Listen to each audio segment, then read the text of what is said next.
Good afternoon guys. Magluluto tayo ng soup natin na duck. Kaya banlian muna natin itong duck natin para yung lansa ay matanggal. Okay guys. I-off na natin. Kasi medyo kumulo naman na siya ng 2 minuto. Tanggalin natin para hugasan. At ilagay natin sa ating soup. Nagpakulo na rin tayo ng tubig natin para sa duck ito guys, pero masarap siya kapag isoup mo ito. Mga 1 oras kalahati lagain.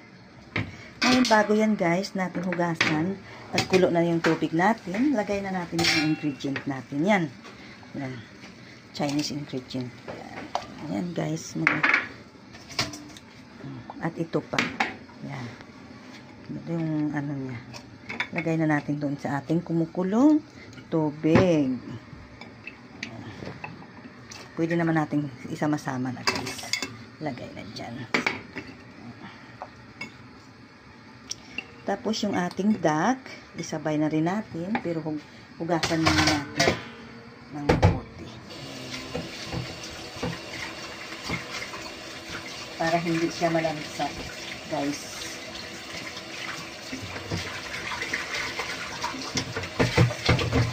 Hugasan natin ng mabuti guys para yung amoy ay matanggal.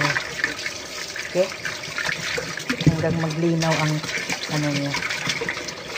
Yung mga dugo-dugo kailangan matanggal guys para hindi siya maamoy sa ating soup. Yan, tinanggal ko talaga yung mga dumi-dumi dyan. Kaya yan malinaw na.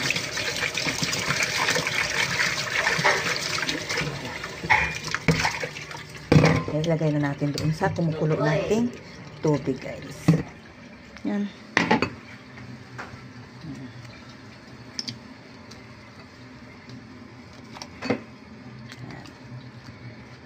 Yan guys. At maghintay lang tayo ng 1.5 hours. Lagain muna natin para mamaya masarap na yan guys. Takpan muna natin guys ang ating soup. Okay, balik tayo mamaya.